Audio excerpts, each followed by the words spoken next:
nung dumating ako, medyo may kalungkutan. Nag-collapse si ES. Opo. Oo, kaya medyo ano muna kami. Ako medyo nag-aabang pa ako kasi dumating na nga yung ambulansya. Opo.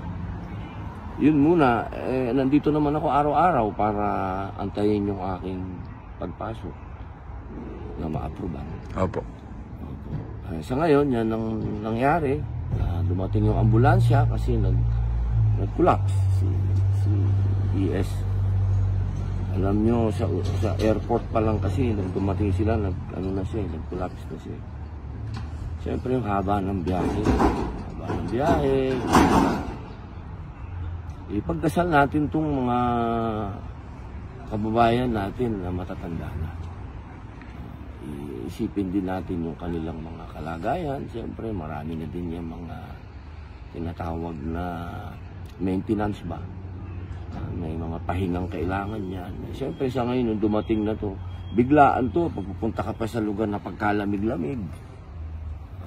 Siyempre, meron kumbaga, may shock yung katawan.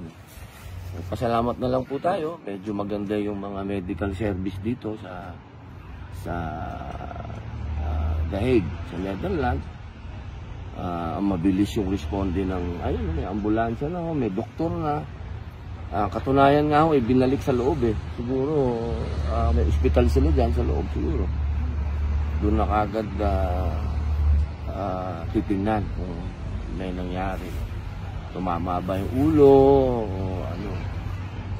Alam naman po nyo na medyo malaking tao din si ES. Pag nag-collapse na gano'n, delikado yung ulo sa ito.